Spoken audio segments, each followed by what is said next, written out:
Have you ever wondered about the roots of one of the world's oldest civilizations? Today, we're traveling back in time, thousands of years, to ancient India's Vedic age. This era is named after the Vedas, some of the most ancient sacred texts known to humanity. These aren't just books. They are vast collections of hymns, prayers, and philosophical discussions that give us a window into a world long past. There are four main Vedas. The first and oldest is the Rigveda, a massive collection of over 1,000 hymns praising various gods and goddesses. Imagine priests chanting these verses around a sacred fire, their words echoing through the dawn. Then we have the Samaveda, which is basically the Rigveda set to music. It's like the official songbook for religious ceremonies. The Yajurveda is the instruction manual, providing the prose mantras and guidelines for performing sacrifices. Finally, there's the Atharvaveda, which is a fascinating mix of spells, charms for healing, and insights into the popular beliefs and daily life of the time. So who were the people who created these texts? They were the early Aryans, a semi-nomadic pastoral society organized into tribes or janas. Each tribe was led by a chieftain, or raja, who was chosen for his leadership in battle. Their life revolved around their cattle, which were the main source of wealth. Imagine small settlements of wooden and thatched roof houses, the sound of cattle lowing, and the constant hum of activity. They were skilled in warfare, using horse-drawn chariots, which gave them a significant advantage. Life was a mix of farming, herding, and defending their territory. Religion was at the absolute center of Vedic life. They worshipped forces of nature personified as gods. There was Indra, the mighty god of thunder and war. Agni, the god of fire who acted as a messenger between humans and the gods. And Surya, the sun god. The most important religious practice was the Jaina, or fire sacrifice. These weren't simple rituals. They were elaborate ceremonies where offerings like ghee, grains, and sometimes animals were made to the gods in the sacred fire. It was believed that these sacrifices maintained cosmic order and brought prosperity, good health, and victory to the people. But it wasn't just about chieftains and priests. The Vedic people had early forms of political assemblies. The Sabha was a smaller body, kind of like a council of elders which handled justice. Then there was the Samiti, a larger assembly that included common tribe members. The king had to consult with these assemblies on important matters, showing an early form of democratic governance.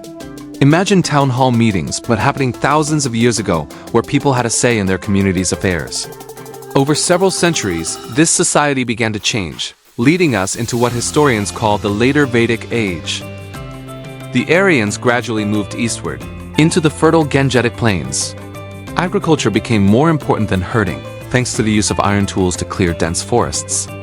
This shift created more settled and larger kingdoms.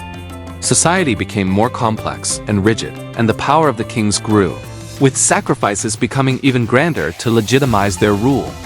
This transition set the stage for the rise of India's first great empires. From nomadic tribes to emerging kingdoms, the Vedic age was a dynamic and formative period. The ideas, rituals, and social structures born during this time laid the groundwork for many aspects of Indian civilization that continue to this day. Let's dive into one of India's greatest debates. The Ramayana and Mahabharata aren't just stories. They are pillars of Indian culture, often seen as historical records, or itihasa. The Ramayana, traditionally attributed to the sage Valmiki, tells the story of Prince Rama. The Mahabharata, credited to the sage Vyasa, is a sprawling epic centered on the Kurukshetra war between the Pandavas and Kauravas. But were Valmiki and Vyasa single authors? Scholars believe these epics were composed over centuries, with many storytellers adding layers, like a cultural tapestry woven through time. What do these epics tell us about ancient Indian society?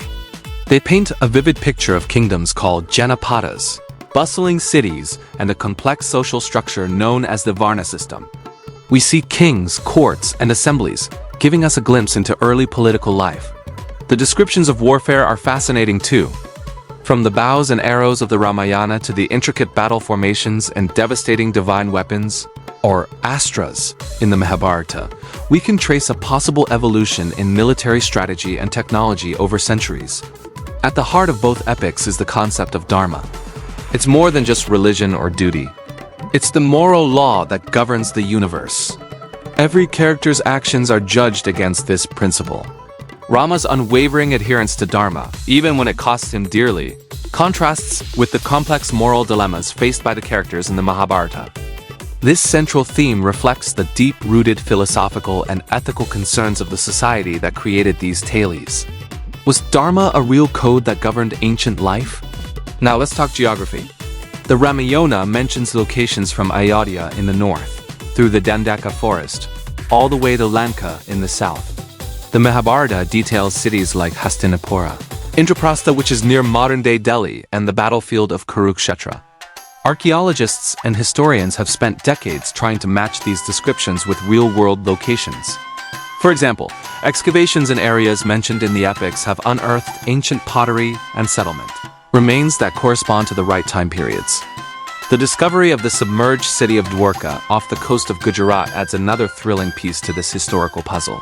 So, what's the verdict? Are these epics literal history or profound mythology? The debate is very much alive.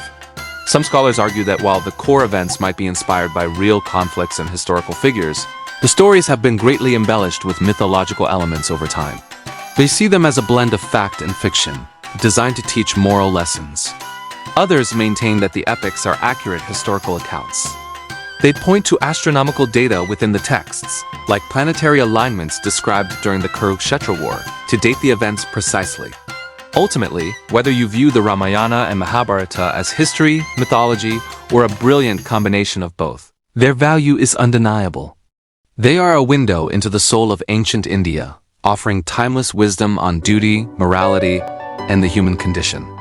Let's take a journey back in time, over 2,500 years ago, to a period of incredible change. This wasn't just about empires rising and falling. It was a revolution of the mind and spirit. Two new philosophies, Buddhism and Jainism, were about to reshape the subcontinent forever, and they left behind an amazing record of what life was like for everyday people. At the heart of Buddhism, we find the Tripitaka, the 3 baskets of sacred texts. These aren't just dry religious rules. They're a treasure trove of wisdom. They contain profound teachings on the nature of existence, a guide to ethical living, and a deep psychological map of the human mind. But perhaps the most charming part of these scriptures are the Jataka tales. These are hundreds of stories about the Buddha's past lives, where he takes the form of animals, kings, and commoners.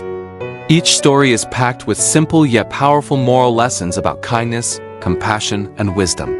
They were the parables of their day, teaching complex ideas through engaging narratives that everyone could understand and remember. Of course, these revolutionary ideas didn't appear out of thin air. They came from 2 extraordinary individuals, Siddhartha Gautama, who would become the Buddha, and Vardhamana, known as Mahavira. Both were born into princely families, surrounded by luxury and comfort. Yet both felt a deep unease with the world around them. They saw the suffering inherent in life, sickness, old age, and death, and couldn't rest. They renounced their worldly possessions, left their palaces behind, and embarked on intense spiritual quests. After years of extreme asceticism and deep meditation, each achieved enlightenment, a profound understanding of the ultimate nature of reality. Their personal journeys from prince to spiritual guide became the foundation of these 2 great traditions. Now let's zoom in on the world they lived in. Imagine walking through the bustling streets of ancient cities like Rajagriha or Vaishali. These weren't just random collections of buildings. They were vibrant hubs of trade, culture, and intellectual debate. Our understanding of these places comes directly from Buddhist and Jain texts. They describe fortified walls, busy marketplaces filled with merchants, and quiet groves where spiritual teachers gathered their disciples. Later, the city of Pataliputra, modern-day Patna, rose to become the magnificent capital of the Mauryan Empire. These texts give us a street-level view, painting a picture of a dynamic, urbanizing society where new ideas could spread like wildfire. The connection between these new philosophies and political power is fascinating. The mighty Mauryan Empire, particularly under the rule of emperors like Chandragupta and Ashoka, played a crucial role. While Chandragupta is said to have embraced Jainism in his later years, his grandson Ashoka's conversion to Buddhism after the bloody Kalinga War is one of history's most dramatic turning points. Ashoka didn't just adopt Buddhism as a personal faith. He used the state's resources to spread its message of nonviolence and compassion across India and beyond, sending missions as far as Sri Lanka and the Mediterranean. This imperial patronage gave Buddhism a platform it might never have achieved otherwise. transforming it from a local movement into a world religion. Finally, what do these texts tell us about the people themselves? They offer an incredible window into the society and economy of the time. We read about a rigid social hierarchy, the caste system, which both Buddha and Mahabharata challenged by teaching that a person's worth is determined by their actions, not their birth. We learn about the economy, which was booming. New agricultural techniques led to surplus food, which fueled trade and the growth of cities. We hear about powerful merchant guilds, the introduction of punch-marked coins making transactions easier, and the rise of a new wealthy class of traders who became major patrons of Buddhist and Jain monasteries. These texts aren't just about spirituality. They are a rich social and economic history, telling the story of an ancient India in profound transformation. So the next time you think of ancient India, remember it's not just a story of kings and empires. It's a story of ideas, of spiritual seekers, and of everyday people navigating a rapidly changing world. Welcome to the Sangam era, a golden age in the history of South India. This period, stretching from around 300 BCE to 300 CE, is named after the legendary Sangam assemblies of poets and scholars who created timeless literature like the Atharvaveda and Padupadu. Imagine a time when these very words were first etched onto palm leaf manuscripts, preserving a culture rich with wisdom and artistry. The heart of this era was Tamilakam, the ancient Tamil country, ruled by three mighty crowned kings, the Cholas, the Cheras, and the Pandyas. Each kingdom had its own unique identity. The Cholas, known for their powerful navy and fertile lands along the Kaveri River, had the tiger as their emblem. To the west, the Cheras controlled the lush Malabar coast, their emblem the bow and arrow, thriving on the spice trade. And in the south, the Pandyas, with the fish as their symbol, ruled from the legendary city of Madurai, a great center of learning and culture. These three dynasties, often rivals, sometimes allies, shaped the destiny of the region for centuries. But their influence reached far beyond their borders. The Sangam era was a time of incredible global trade. Imagine bustling port cities like Muziris and Puhor, where ships from across the seas docked. Tamil merchants, masters of the monsoon winds, traded precious goods like pepper, pearls, and gemstones. In return, ships from as far as the Ramang Empire brought gold, wine, and pottery. Archaeologists have unearthed troves of Roman coins across South India, a glittering testament to this ancient global network. This wasn't just about exchanging goods. It was an exchange of ideas, cultures, and technologies that enriched both civilizations. What truly makes the Sangam era special, though, is its soul, captured forever in its poetry. In the grand courts of kings and in humble villages, poets were revered. They gathered in assemblies, the Sangams, to recite verses that painted vivid pictures of life. Their poems speak of two main themes: Akam, the inner world of love and relationships, and Puram, the outer world of heroism, war, and governance. These verses aren't just historical records. They are intimate windows into the emotions, values, and daily lives of people who lived 2,000 years ago. They describe the beauty of the 5 different landscapes of the Tamil country, the pangs of separation, and the duties of a just ruler. Life wasn't always peaceful, however. The Sangam age was also an age of warriors and heroes. Puram poetry glorifies the valor of kings and soldiers who defended their land with fierce pride. Epic battles were fought with mighty war elephants and chariots. The culture celebrated heroism, and memorial stones called Nadukal were erected to honor fallen warriors, turning them into figures of legend. This warrior spirit and the code of honor were central to the social fabric, ensuring the protection and stability of the kingdoms. It was a world where bravery on the battlefield was as celebrated as the poet's verse in the royal court. Today, the great palaces and bustling ports of the Sangam era may have turned to ruins, but its legacy is alive and well. It lives on in the Tamil language, one of the oldest living languages in the world. It echoes in the traditions of dance and music and in the enduring spirit of the Tamil people. From the archaeological sites that continue to reveal new secrets to the classical literature that is still studied and celebrated, the Sangam period remains a foundational pillar of South Indian culture. It's a powerful reminder of a sophisticated, prosperous, and poetic civilization that continues to inspire us, scholars, and diplomats from across the globe. They left behind a treasure trove of accounts, giving us a unique window into a world long past. From the Greeks and Romans to the Chinese, their stories paint a vivid picture of a vibrant and complex civilization. Today, let's journey back in time and see ancient India through their eyes. Our first stop is with Megasthenes, a Greek ambassador to the court of Chandragupta Maurya around 300 BCE. His book, Indica, though now lost and only surviving in fragments, is a goldmine. He was amazed by the sheer scale of the Mauryan capital, Pataliputra, which he described as a massive, fortified city with hundreds of towers. He noted the honesty of the people, claiming they rarely locked their doors. Megasthenes also detailed a society with a sophisticated caste system, a powerful standing army, and an economy rich in agriculture and trade. He described elephants used in warfare, a sight that must have been both terrifying and awe-inspiring to a Greek. His work gave the Western world its first detailed, albeit sometimes exaggerated, glimpse into the heart of a powerful Indian empire. While the Greeks were fascinated by India's politics and society, travelers from the East came seeking spiritual wisdom. Let's talk about the Chinese Buddhist monks, Faxian and Xuanzang. Faxian traveled to India in the early 5th century during the Gupta period, a golden age of Indian culture. He wasn't interested in kings or armies. His mission was to collect sacred Buddhist texts. He described a peaceful and prosperous country where people were largely vegetarian and the government was lenient. He marveled at the well-maintained monasteries and the thriving intellectual life. 2 centuries later, another monk, Xuanzang, followed in his footsteps.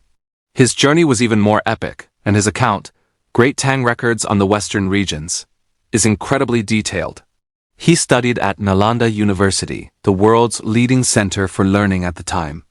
He praised the high level of scholarly debate and the rigorous academic standards. He described bustling cities, well-organized states, and the deep devotion of the people to their faiths, whether Buddhist or Hindu. Together, Faxian and Xuanzang give us a priceless spiritual and cultural map of ancient India. Beyond these famous individuals, broader Greek and Roman accounts also shaped the West's perception of India. Early geographers like Strabo and Pliny the Elder wrote about India's exotic geography, its incredible wealth in spices, gems, and textiles, and its unique flora and fauna. They fueled the Ramayana obsession with Indian luxury goods, creating a trade network that connected 2 of the ancient world's greatest civilizations. These accounts often mix fact with fantasy, describing mythical creatures and fantastical places, but they cemented India's reputation as a land of unimaginable riches and mystery. So, what did these foreign accounts tell us about how ancient India was run? From Megasthenes, we learn about the Mauryan administration's efficiency. He described a complex bureaucracy with different departments managing everything from trade and manufacturing to census-taking and public works. He was impressed by the well-maintained road system, especially the royal highway that connected the empire. This centralized control and infrastructure were key to the Mauryan Empire's success and stability, a fact clearly observed by this astute Greek diplomat. In the end, what can we make of these foreign sources?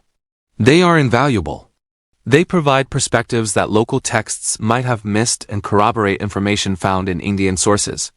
However, we must also read them with a critical eye. These travelers had their own biases and cultural lenses. Megasthenes sometimes misunderstood the caste system, and the Romans often focused more on trade than on culture. They were outsiders looking in, and their accounts can sometimes be incomplete or prone to exaggeration. But despite these limitations, the writings of Megasthenes, Xuanzang, and others remain indispensable. They are the echoes of ancient voices, telling the story of a land that fascinated the world. Thanks for joining us on this historical journey. If you enjoyed this glimpse into the past, don't forget to like, subscribe, and hit the notification bell for more stories from history. See you next time.